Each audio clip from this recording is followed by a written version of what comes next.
안녕하세요, 옴스입니다. 2023년도 하반기 공채를 준비하시는 분들을 위해서 준비한 최신 사회 이슈 같이 하나씩 살펴보도록 하겠습니다. 자, 먼저 첫 번째입니다. AI 시대의 도래입니다. 어디에 어떻게 적용할 것이냐가 굉장히 핵심이라고 좀 볼 수가 있는데요. AI 자체가 트렌드가 된 지는 이미 꽤 오랜 시간이 지났습니다. 하지만 챗 GPT-3의 등장으로 인해서 생성형 AI 시대가 도래하게 됐는데, 이로 인해서 이제 글로벌 팹리스 기업들과 국내 기업들 간의 격차가 갈수록 심화되고 있는 상황이라고 볼 수가 있겠습니다. 마이크로소프트 같은 경우에는 오픈 AI를 앞세워서 챗 GPT-3를 빠르게 출시했고, 이제 이를 MS 오피스에 결합해서 좀 더 차별화된 서비스까지 등장을 시키고 있는 상황이고요. 아마존, 마이크로소프트, 구글 자체적인 클라우드에다가 AI를 같이 결합함으로 인해서 기업들과 개인 고객들에게까지 차별화된 서비스를 더 확대해 나가기 위한 공격적인 준비를 시작하고 있는 상황입니다. 자, 그렇기 때문에 국내 업체들 과연 이런 시대에 어떻게 살아남아야 될 것인지, 챗 GPT-3 시대에 어떤 식으로 합종 연행을 하고 경쟁력을 갖춰 나가면서 글로벌 시장에서 경쟁해 나갈 수 있을 것인지에 대한 고민이 굉장히 필요하다고 생각이 들고요. 그런 의미에서 글로벌 기업들이 어떤 식으로 이 자체적인 AI 경쟁력들을 갖춰 나가고 있는지, 우리나라 기업들과의 격차는 어떤 식으로 벌어지고 있는지, 이를 따라가기 위해서는 어떤 노력이 필요할지에 대한 부분들을 좀 고민해 볼 수 있을 것 같습니다. 자, 그리고 여기서 그쳐서는 안 되겠죠. 생성형 AI 시대의 등장으로 인해서 인터넷에 있는 정보들을 무단으로 검색하고 추출하고 정리해서 제공해 주는 게 바로 챗 GPT-3의 서비스 모델이었습니다. 그 과정에서 잘못된 정보, 그리고 저작권이 있는 정보들을 무단으로 전제하거나 복사하고 제공함으로 인해서 발생할 수 있는 법적, 윤리적인 이슈들이 굉장히 많이 있었습니다. 이런 잘못된 정보들을 어떻게 개선해 나갈 수 있을 것인지에 대한 고민이 굉장히 좀 필요하다고 볼 수가 있고요. 이제 윤리적인 측면에서 법안의 도입이 시급하다라는 논의가 전 세계적으로 같이 이루어지고 있는 상황입니다. 자, AI 법안의 도입에 대한 필요성도 같이 논의해 볼 수 있을 것이고, AI를 활용함으로써 자체적인 서비스나 경쟁력을 고도화해 나가는 기업들 입장에서는 AI로 수집된 정보들을 어떻게 잘 법적인 이슈 없이 다루고 분석하고 활용할 것인지에 대한 부분까지도 고민이 필요한 시점이 됐다라는 거 고민을 해볼 필요가 있겠습니다. 반드시 글로벌 빅테크와 국내 업체들 간의 격차를 중심으로만 살펴볼 필요는 없고요. AI 자체를 산업 현장, 업무에 어떻게 좀 빠르게 적용해냄으로써 개별 기업들이 경쟁력을 제고하고 효율성을 높이고 있는지, 그런 사례들을 중심으로 접근을 해보셔도 좋겠습니다. 이 대표적인 게 이제 삼성전자 같은 경우에도 AI를 반도체 수율을 높이는 데 있어서 활용을 하고 있는데요. 불량의 원인들을 이제 분석하는 데 AI를 접목시켜서 좀 더 빠르게 수율을 개선하는 데 활용을 하고 있기도 하고, 포스코 같은 경우에는 적체장에 쌓여있는 석들의 품질 수준을 파악하는 데 활용을 하고 있기도 합니다. 이런 부분들, AI 경쟁력이 어떻게 개별 기업들의 생산성과 효율성을 높일 수 있는지 고민을 하는데 연결해 보시면 좋을 것 같습니다. 자, 그리고 금융권 지원하시는 분들 마찬가지입니다. 이 개인화된 서비스가 굉장히 중요해지고 있는데, 방대하게 이미 쌓여있는 데이터들을 어떤 식으로 효과적으로 학습시키고 그 학습된 결과들이 얼마나 좋은 인사이트를 도출하느냐 자체가 차별성으로 연결될 수 있을 것이기 때문에, 이런 부분들 어떻게 접목할 수 있는지 고민할 수 있을 것이고요. 이외에도 은행권에서는 이 AI를 활용해서 이상거래를 빠르게 캐치하고 감지함으로써 고객의 금융사고를 방지하는 데도 활용하고 있다라는 이런 여러가지 사례들이 있습니다. 이 AI를 현장에서 어떻게 접목시킬 수 있는지, 그리고 이런 것들이 우리의 경쟁력 제고에 어떻게 연결될 수 있는지까지 같이 고민해 보시면 좋을 것 같습니다. 자, 두 번째 이슈, 인구 급감 문제를 가지고 왔습니다. 사실은 이 인구 급감 문제 같은 경우에는 계속해서 이어지고 있는 이슈이고요. 하지만 그 심각성이 계속해서 높아지고 있는 상황이기 때문에 우리가 고민이 필요한 이슈라고 볼 수가 있겠습니다. 합계 출산율이 이제는 0.7명도 위태위태한 수준이 되었습니다. OECD에서는 최저 수준의 합계 출산율이라고 보면 될 것 같고요. 전 세계적으로 굉장히 오명을 지금 안고 있는 상황입니다. 인구 문제가 굉장히 심각한 문제로 대두되고 있는 이유는 무엇이냐면, 바로 지방소멸, 그리고 국방력, 소비 감소까지 이어짐으로 인해서 GDP의 근본적인 감소부터 경제력, 생산성 모든 분야에 영향을 미칠 수 있는 굉장히 큰 문제이기 때문에 인구 급감 문제는 굉장히 심각하다고 볼 수가 있겠고요. 실제로 이미 지방에서는 종합병원들이 계속해서 통폐합되거나 문을 닫고 있는 상황이고, 직장 내에서는 평균 연령이 계속해서 상승함으로 인해서 젊은 세대가 없고 나이 든 직장인들만 가득한 그런 생산성 떨어지는 기업 분위기가 계속해서 확대되고 있기 때문에, 갈수록 이 합계 출산율 그리고 인구 급감 문제를 우리가 개선해낼 수 없다고 한다면 한국 경제의 존립 자체까지 영향을 미칠 수 있다는 측면에서 우리가 고민이 필요한 문제라고 볼 수가 있겠습니다. 좀 더 구체적으로 인구 급감에 대한 수치도 좀 찾아보시면 좋겠고요. 지방 인구가 얼만큼이나 빠르게 감소하고 있는지, 지자체 소멸에 어떤 식으로 영향을 미칠 가능성이 있는지에 대한 부분들까지 디테일한 수치와 내용들 찾아보시면서 사회적 이슈 고민을 해보시면 좋을 것 같겠습니다. 인구 급감 문제를 조금 더 산업적 측면, 사회적 측면에서 한 번 더 바라보셔도 좋겠습니다. 실제로 이 생산 인력 자체가 굉장히 이제 부족해짐으로 인해서 중소기업들은 이 생산 인력 확보 자체에도 굉장히 큰 어려움을 겪고 있는데요. 이로 인해서 앞으로는 필연적으로 외부에서 값싼 노동력을 확보하는 게 굉장히 중요해질 수밖에 없고, 갈수록 줄어드는 인구 문제 때문에 일할 사람들이 줄어들고 있는 만큼 고숙련의 지식 노동자들을 해외 선진국으로부터 유입시킬 수 있는 이런 다양한 이민 정책의 도입에 대한 논의도 활발하게 진행이 될 가능성이 높겠습니다. 이런 부분들 중심으로 다뤄보셔도 좋을 것 같고요. 또는 생산성 제고를 위한 기업 측면에서 어떤 고민, 생산 현장을 로봇 자동화를 통해서 갈수록 나이 들고 있는 생산 현장의 문제점들을 대체하기 위한 고민들 할 필요가 있다라는 식으로 접근해 볼 수도 있을 것이고, 혹은 B2C 기업들, 웰스토리, 생명, 카드, 보험, 전자 중에서도 DX 부문과 같은 경우에는 제품 기획 측면에서도 타겟 자체가 변화될 수 있고, 그 타겟 특성에 맞는 그런 제품 기획과 판매 전략들이 크게 변화될 가능성이 있겠습니다. 아직까지는 MZ세대가 주도권을 갖고 소비를 하고 있긴 하지만 빠르게 노령 인구가 증가하고 있는 만큼 이 시장을 공략하기 위한 새로운 고민과 접근도 매우 필요할 수 있기 때문입니다. 세 번째는 기후위기 가속화입니다. 지구온난화 현상이 가속화된 지는 꽤 오랜 시간이 지났습니다. 계속해서 지구의 온도가 올라가고 있고, 이는 해수면 상승으로 이어지면서 지구에 각종 영향을 미치고 있는 상황입니다. 특히나 이로 인해서 기후 이변 현상이 굉장히 빈번하게 발생을 하고 있는 상황인데요. 전 세계적으로 가뭄과 폭우, 화재 등의 위험이 급증을 하고 있습니다. 하와이 화재도 마찬가지 국내에서도 폭우의 빈도가 굉장히 높아진 것도 같은 맥락이라고 볼 수가 있겠습니다. 전 세계적으로 특정 권역에서는 수백조 원 이상의 경제적 피해를 미치기도 하고 있는데요. 특히나 중남미 지역에는 이 농작물 재배에도 직접적 영향을 미치고 있고, 이로 인해서 전 세계적인 곡물의 공급 그리고 부족으로 인한 인플레이션 증가에도 직접적 영향을 미치고 있는 상황입니다. 이 지구 온난화가 계속해서 가속화되고 기후 이변 현상이 계속되면 계속될수록 더 많은 경제적 손실이 이어질 수밖에 없을 것이고, 이로 인한 1차 산업의 위기 그리고 인플레이션 상승까지 이어질 수 있다는 점 같이 정리해 보시면 좋겠고요. 기후 위기를 조장하는 요인들 어떤 것들이 있는지 생각을 해보신 다음, 내가 지원하는 기업에서 어떤 식으로 이런 기후 위기 변화에 대응해 나갈 수 있을 것인지에 대한 생각까지 함께 정리를 한다면 조금 더 의미 있게 사회적 이슈를 풀어보실 수 있을 것 같습니다. 네 번째 이슈, 전력비 상승 효율성 급락이라는 내용의 기사를 좀 준비했습니다. 전기값 상승은 필연적으로 인플레를 조장하게 되어 있습니다. 가게 입장에서는 가처분 소득의 감소, 기업의 입장에서는 비용 증가로 이어질 수밖에 없는데요. 그렇기 때문에 전력 비용 상승은 국내 경제에 직격탄을 미칠 수 있는 굉장히 중요한 요인이라고 할 수가 있습니다.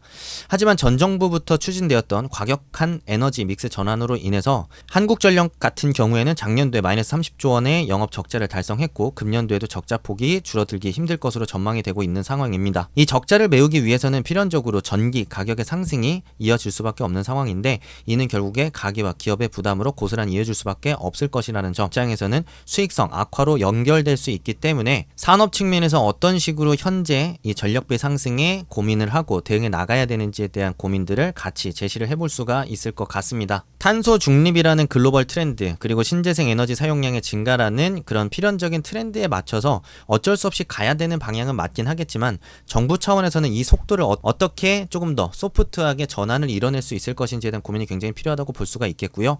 기업들 입장에서는 효율적인 전력 사용을 하기 위한 고민들이 굉장히 필요하다고 볼 수가 있겠습니다. 또한 중국이나 호주와 같은 나라에서는 전력 사용량 급증으로 인해서 블랙아웃이 빈번하게 발생하고 있기도 한 상황인데요. 이런 것들이 반도체 내지는 24시간 공장을 돌려야 되는 제조기업 입장에서는 굉장히 심대한 타격으로 이어질 수 있는 만큼 자체적인 전력 확보 그리고 효율성 있는 전력의 공급을 어떻게 해낼 수 있을 것인지에 대한 고민들까지 같이 연결을 하면서 이 이슈를 생각해 볼 수 있을 것 같습니다. 자, 다섯 번째, 미국, 유럽, 중국, 강대국들의 자국 우선주의 정책 확대를 가지고 왔습니다. 미국의 IRA법 도입으로 인해서 유럽 또한 미국의 상당히 많은 미래 산업의 제조 설비들을 뺏기는 것들을 좌시할 수 없었기 때문에 유럽에서도 좀 좀 더 경쟁적으로 관련된 법안들을 도입함으로써 제조기업들을 끌어들이기 위한 새로운 노력들을 하고 있는 상황입니다. 대표적으로 미국의 IRA법 도입으로 인해서 이 현대차 같은 경우에는 전기차 판매로 인한 인센티브를 얻기 위해서는 자체적인 공장을 미국에 직접 지어야 되는 상황에 처하기도 하고 있는데요. 2024년에나 완공될 걸로 예상되는 현대차의 전기차 공장, 그 이전까지는 인센티브 수혜를 누릴 수 없다라는 측면에서 굉장히 아쉬운 측면이 아닐 수밖에 없습니다. 이처럼 강대국들이 앞다투어 제시하고 있는 자국 우선주의 정책들에 맞춰서 국내 기업들의 셈법이 시시각각 바뀌고 있는데요. IRA법이라든지 유럽의 핵심 원자재법, 반도체법, 탄소 국경 조정 제도, 혹은 휴대폰 배터리를 분리해야 된다라는 어떤 새로운 제도 도입까지, 이렇게 새롭게 도입되는 제도들이 국내 기업들에게 어떤 영향을 미칠 수 있을 것인지, 그리고 강대국들 간의 이런 앞다투어 내세우고 있는 정책 논리들 사이에서 기업들은 어떤 스탠스를 취해 나가야 될지에 대한 고민들이 필요한 시점이라고 할 수가 있겠습니다. 여기서 한 번 더 나아간다면 여러분들이 관심 있는 기업들이 영위하고 있는 사업과 직접적으로 받을 수 있는 영향은 무엇이 있는지 생각해 볼 수 있고, 경쟁사들의 관련된 동향들은 어떻게 움직이고 있기 때문에 우리는 어떤 대응이 필요한지에 대한 생각까지 정리를 해볼 수가 있겠습니다. 대표적으로 최근에는 유럽에서도 독일의 TSMC와 인텔이 약 수십조 원에 달하는 공장 건설 계획을 밝히기도 한 바 있는데요. 독일 같은 경우에는 글로벌 프리미엄 완성차 브랜드들이 포진해 있을 뿐만 아니라 이 차량용 반도체를 설계하는 기업들도 다수 포진되어 있는 만큼 여기에 파운드리 공장을 건설하게 된다면 앞으로 크게 확대될 것으로 예상되고 있는 차량용 반도체 시장을 선점하는 데 있어서 유리한 고지를 점하게 될 가능성이 매우 높을 것으로 예상이 되고 있습니다. 삼성전자 같은 경우에도 가만히 좌시만 할 수 없는 상황이라고 좀 볼 수가 있겠고요. 하지만 메모리 반도체 시황의 악화로 인해서 금년도 수익성 자체가 많이 안 좋은 상황인 만큼 추가적인 투자를 어느 시점에 좀 결정할지에 대한 부분 굉장히 좀 궁금해지는 시점이라고 볼 수가 있겠습니다. 자, 배터리 회사 입장에서도 굉장히 위기 상황이라고 볼 수가 있겠습니다. IRA법 도입으로 인해서 미국의 공장 설립 계획을 국내 K배터리 3사가 많이 발표를 한 바 있지만, 유럽에서도 그 사이 중국 업체들은 미국에 진출하지 못한다라는 이유 때문에 유럽 시장에 좀 선제적으로 진출함으로 인해서 유럽 시장의 기존 K3사가 가지고 있었던 점유율 상당 부분을 많이 뺏어왔고 그 격차를 줄여나가고 있는 상황인데요. 이런 부분에 어떻게 빠르게 대응할 것인지에 대한 한국 업체들의 씨름과 고민이 굉장히 깊어진 상황이라고 볼 수가 있겠습니다. 글로벌 강대국들, 주요 권역들의 정책 동향, 그리고 이에 따른 우리 기업들에 미치는 영향과 스탠스 어떻게 가져갈 수 있는지 체계적으로 정리를 해보신다면 여러분들의 인텔리전스 보여줄 수 있을 것 같습니다.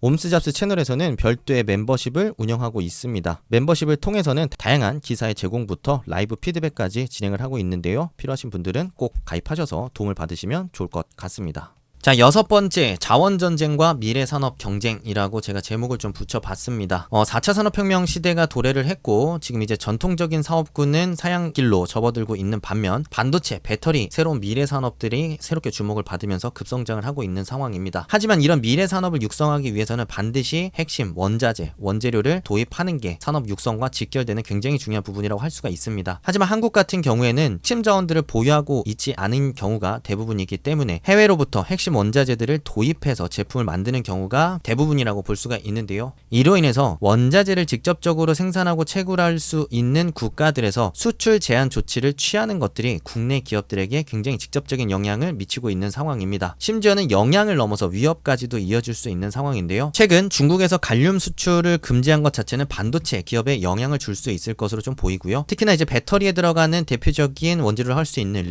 리튬이나 흑연 같은 경우에는 중국에 대한 의존도가 80%를 넘기 때문에 중국이 수출 제한 조치를 더 적극적으로 단행한다고 했을 때 강력한 피해가 될 것으로 예상이 되고 있습니다. 그래서 여러분들이 관심 있는 산업군에서 필요한 핵심 원재료 그리고 그 의존도를 어떻게 줄여나갈 것인지에 대한 고민이 굉장히 필요하다고 좀 볼 수가 있겠고요. 기업들 입장에서는 자체적인 원자재 확보를 위한 광고 투자라든지 합종 연행을 통한 선제적인 전략적 제휴를 통해서 원재료를 선제적으로 확보를 안정적으로 할 수 있는 기업이 경쟁력과 판매를 안정적으로 할 수 있는 기반을 갖출 수 있는 경쟁 우위가 될 것으로 예상이 되고 있습니다. 그런 측면에서 여러분들이 관심 있는 직무와 함께 어떤 노력을 할 수 있는지, 혹은 내가 관심 있는 기업이 어떤 위기에 처해 있으며 이를 어떤 식으로 대응해 나가는 게 중요하다고 생각하는지 여러분들의 견해를 같이 밝혀보실 수 있을 것 같습니다. 7번째 이슈, 마이데이터의 시대에 도래 준비했습니다. 먼저 이 마이데이터가 적용 산업군이 전방위적으로 확대될 것으로 예상이 되고 있습니다. 정부에서 관련된 내용을 이미 발표한 바 있고요. 금융과 공공 이외에도 의료, 통신, 인터넷, 고용, 노동, 교육 교육 전 분야까지 빠르게 더 확산될 것으로 보이고 있습니다.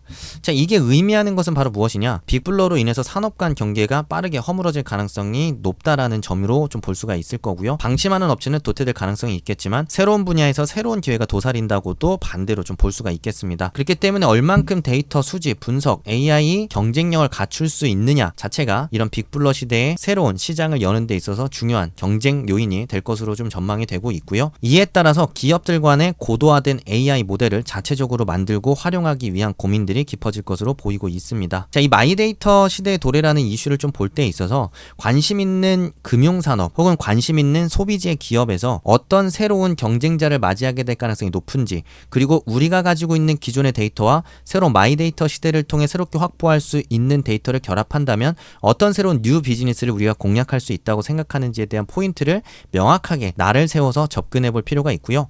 여기서 그치지 않고 마이데이터 시대가 전 영역으로 확산되는 과정에서 생길 수 있는 개인정보 유출이나 잘못된 정보 활용으로 인한 신뢰도 저하 문제들도 주의 깊게 다뤄볼 필요가 있다라는 주장을 하면서 조금 더 넓은 관점을 같이 보여줄 수 있다면 더 좋을 것 같습니다. 8번째 이슈, 국가부채 급등, 자영업자 대출, 가계대출 천조, GDP 성장률 감소, 이렇게 같이 좀 합쳐서 준비를 해봤습니다. 사실 서로 간의 연관성이 굉장히 높은 내용들이기 때문에 하나로 좀 묶어봤고요. 전 정부 코로나 확장 재정으로 인해서 국가 채무가 급증을 했습니다. 전 정부 초기만 해도 600조 원대였던 국가 채무는 이 정권 말기 1000조 원 수준까지 급등을 했고요. 이로 인해서 국가 채무에 대한 부담 자체는 계속해서 커지고 있는 상황입니다. 또한 복지비까지 같이 올라가는 과정에서 활력도는 떨어지고 의무 지출이 늘어났다는 측면에서 지금과 같은 경기 불황기에 어떻게 채무를 줄여 나갈 것인지에 대한 고민이 깊어졌을 수밖에 없습니다. 여기서 그치지 않고 무역 수지 또한 악화 일로를 겪고 있는 상황인데요. 일부 미래 산업을 제외하면은 대부분 산업군이 역성장을 하고 있다는 측면에서 이는 세수 감소로 이어질 수밖에 없고, 더더군다나 이 늘어난 국가 채무를 갚아 나갈 수 있는 여력이 없기 때문에 나중에 길게 봤을 때에는 GDP 성장률 저하, 수출 악화, 그리고 심하게는 국가 신용 등급 강등까지 이어질 수 있는 굉장히 큰 문제라고 볼 수가 있겠습니다. 국가 신용 등급이 강등된다고 한다면 국가 채무에 대한 이자 부담 자체가 또 올라갈 수밖에 없고, 코리아 디스카운트가 같이 이어지는 과정에서 환율 급등으로 인한 경기 타격까지 더 심각하게 이루어질 수 있다는 측면에서 이런 부분들 같이 좀 생각을 해보시면 좋겠습니다. 또한 자영업자 대출 104조 원 수준이라고 볼 수가 있는데, 코로나 시기부터 이어졌던 원금 이자 상환 유예 자체가 이제 거의 종결 상태에 이르렀습니다. 이것들이 종결이 된다고 했을 때 무너지는 자영업자들이 많을 수밖에 없을 텐데요. 이로 인한 금융기관 입장에서 부실 대응 어떻게 이루어져야 될 것인지에 대한 고민도 필요할 것으로 보이고, 자영업자가 또 무너지게 된다면 일자리 감소 그리고 소비 감소로 또 이어짐으로 인해서 경제에도 큰 타격을 줄 수 있지 않을까라는 생각을 해볼 수 있을 것 같습니다. 어찌 보면 일본의 전철을 우리가 같이 반복하고 있다라는 생각도 좀 드는데요. 관심 있으신 분들은 일본과 한국이 얼마나 비슷한 길을 가고 있는지, 복지병에 빠지고 기업들이 활력을 잃고 일하지 않는 젊은 세대들이 늘어나고 있는 지금과 같은 세태에 대해서 한번 찾아보시고 정리하면서 이슈를 제기해보는 것도 좋은 접근이 될 수 있지 않을까 생각합니다. 9번째 기사, 중국 경제 불안 가중이라는 제목을 가지고 왔습니다. 헝다그룹이 파산보호를 신청했고요. 중국의 부동산 수천조 원대 시장이 뇌관이 터질랑말랑 하고 있는 상황입니다. 전 세계 금융시장에 직접적인 영향을 미칠 수 있는 굉장히 큰 문제라고 좀 볼 수가 있겠고요. 여기서 중국의 위기는 그치지 않습니다. 계속해서 경제 성장률이 낮아졌고 거의 4%대까지 그 기대 성장률이 낮아진 상황이고요. 회복되지 않는 소비 그리고 중진국 함정까지 빠진 이 중국의 상황 자체가 전 세계적으로 봤을 때는 큰 위협으로 다가올 가능성이 높습니다. 우리나라 같은 경우에는 중국에 대한 수출 의존도가 매우 높은 만큼 중국의 소비 자체가 빠르게 살아나지 않음으로 인해서 굉장히 많은 산업군이 타격을 직접적으로 입고 있기도 한 상황인데요. 대표적인 게 바로 석유화학 산업이라고 볼 수가 있겠습니다.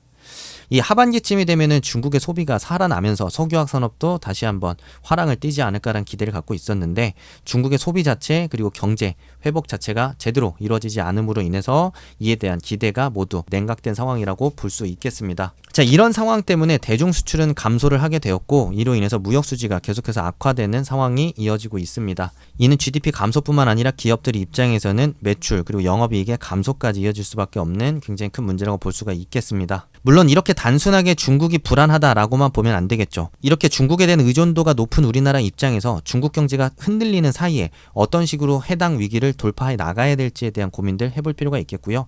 조금 더 기업들에게 활력을 줄 수 있는 어떤 법인세 인하라든지 상속세 상속세 인하와 같은 기업에게 활력을 줄 수 있는 제도들을 도입한다든지, 혹은 중국에 대한 의존도를 낮추고 신흥시장, 베트남이라든지 인도와 같은 이 신시장을 공략하기 위한 새로운 고민과 노력이 필요하다든지, 좀 새로운 관점들을 같이 결합해서 이런 이슈와 함께 엮었을 때 조금 더 의미 있게 풀어갈 수 있을 거란 생각이 듭니다. 자, 10번째 이슈는 우리나라 핵심 미래 산업들의 성장에 걸림돌이 될 수 있는 소부장 국산화라는 주제를 가지고 왔습니다. 우리나라 미래 대표 산업들이라고 할 수 있는 바이오, 배터리, 반도체 산업 분야에서 소부장, 해외 의존도가 굉장히 높다라는 게 현재 문제점이라 좀 볼 수가 있는데요. 대표적으로 바이오 CMO 같은 경우에는 전 세계 시장 점유율만 따지고 놓고 보자면 삼성 바이오로직스가 굉장히 높은 점유율을 갖고 있는 게 사실이지만, 원부자재 가격이 전체 매출에서 차지하는 비중이 40% 이상이라고 좀 보시면 될 것 같고요. 소부장 같은 경우에는 국산화율이 6%밖에 되지 않기 때문에 달러 유출과 해외 기업들에게 성장의 기회를 주고 있는 꼴이라고 좀 보시면 될 것 같습니다. 반도체 분야에 있어서도 핵심 장비 대부분이 전부 외산이라는 거 여러분들도 이미 잘 알고 있으실 겁니다. ASML도 마찬가지로 좀 볼 수가 있을 것 같고요. 미국 정부 같은 경우에는 반도체 장비에 중국 수출 금지, 제한 등까지 하면서 무기화 움직임을 보이고 있기 때문에 이런 전 세계적인 경쟁력을 가지고 있는 장비 회사가 국내에 없다라는 건 굉장히 슬픈 일이라고 생각이 드는 것 같습니다. 자체적인 경쟁력 확보를 어떻게 할 수 있을지에 대한 정부 입장에서의 고민이 필요하지 않나 싶고, 종합반도체 기업 입장에서도 어떻게 국산화된 장비 기업들을 육성할 수 있을 것인지에 대한 고민을 좀 같이 해야만 중장기적으로 봤을 때 이런 리스크를 최소화해 나갈 수 있지 않을까라는 생각이 듭니다. 자, 11번째 제목은 제조업 시대의 종말, 소프트웨어가 글로벌 경쟁력이라고 제목을 붙여봤습니다. 글로벌 빅테크 기업들의 시가총액이 정말 어마어마합니다. 애플 같은 경우에는 3조 달러를 돌파했고, 엔비디아 같은 경우에는 반도체 기업으로는 최초로 1조 달러를 돌파했습니다. 삼성전자는 매출액이 200조 원을 넘는데도 불구하고 시가총액이 400조밖에 되지 않습니다. 이미 그 격차가 굉장히 현저하게 벌어지고 있는 상황이고, 그만큼 엔비디아가 갖고 있는 사업 모델 자체를 미래지향적이고 밸류 자체가 매우 높다고 볼 수밖에 없는데요. 실제로 미래 산업 자체는 이 AI 경쟁력을 가져가는 회사가 패권을 쥐게 될 것으로 전망이 되고 있는 상황이고, 엔비디아 같은 경우에는 제조 설비를 하나도 보유하지 않고 기술 인력들만 보유하고 있는 회사임에도 불구하고 자체적인 칩 설계 역량뿐만 아니라 이제는 GPU를 바탕으로 해서 자체적인 AI 플랫폼까지 구축함으로 인해 이 해당 AI 시장에 대한 점유율 자체를 80% 이상까지 점유하면서 압도적으로 시장을 끌고 나가고 있는 상황입니다. 이 같은 격차는 앞으로도 더욱 커질 것으로 예상이 되는데요. 자체적으로 구축한 AI 플랫폼을 통해서 이 시스템을 개발한 기업들이 엔비디아에 대한 의존도가 더욱 높아질 수밖에 없기 때문이고, 한 번 더 GPU에 대한 성능 개선과 업그레이드가 계속해서 이루어질 것으로 기대되고 있는 만큼 엔비디아의 독주는 앞으로도 꽤 오랜 시간 이어질 것으로 예상이 되고 있습니다. 뿐만 아니라 아마존과 구글, MS 같은 경우에도 클라우드를 기반으로 해서 사업의 확장에 굉장히 박차를 가하고 있는 상황입니다. 아마존은 이미 이 클라우드 시장에서 전 세계 시장 점유율 40% 이상을 점유하고 있는 상황이고, 구글, MS 같은 경우에도 자체적인 클라우드를 키우기 위해서 동분서주하고 있는 상황입니다. 조금 더 고도화된 서비스를 제공하기 위한 한 발 앞선 노력들을 하고 있는 상황이고, 클라우드를 통해 제공하고 있는 서비스가 굉장히 다양화되면 다양화될수록 의존도는 더욱 높아질 수밖에 없을 것입니다. 실제로 마이크로소프트 같은 경우에는 이 클라우드뿐만 아니라 마이크로소프트 오피스에 AI를 접목해서 코파일럿이라는 자체적으로 도형도 그려주고 편집도 해주고 정리도 해주는 새로운 형태의 오피스 서비스들을 내어놓고 있는 상황일 뿐만 아니라, 삼성전자의 대표적인 경쟁자라고 할 수 있는 애플 같은 경우에도 이 자체적인 칩 설계를 하고 있을 뿐만 아니라 20억대가 넘는 애플 전자기기 판매로 인해서 TV, 클라우드, 그리고 소프트웨어 매출 판매까지 이루어짐으로 인해서 이제는 하드웨어 판매를 통한 수익뿐만 아니라 소프트웨어 판매를 통한 수익까지 빠르게 확대해 나감으로 인해서 그 밸류 자체를 굉장히 높게 인정받을 수 있었고, 그렇기 때문에 3조 원이 넘는 가치를 인정받을 수 있었다라고 볼 수가 있을 텐데요. 이렇게 자체적인 플랫폼, 그리고 AI, 클라우드, 소프트웨어까지 종합적인 경쟁 우위를 확보해 나감으로 인해서 고객의 삶과 서비스를 깊숙이 침투해서 시장 확대를 해나가고 있는 이런 글로벌 빅테크 기업들에게 대항할 수 있는 선제적인 고민과 노력 없이는 살아남기도 어려울 것으로 보이고 있습니다. 여러분들이 관심 있는 기업들, 지원하고자 하는 분야에서 어떻게 이런 경쟁 우위를 갖춰 나갈 수 있을지에 대한 고민들 해보실 수 있지 않을까 생각하면서 오늘 준비한 11가지 최신 사회 이슈 마무리 짓도록 하겠습니다. 도움이 되셨다면 좋아요, 구독, 알림 설정 꼭 부탁드리고요. 모두 해주신 분들의 합격만 지원하도록 하겠습니다. 감사합니다. 오음수였습니다.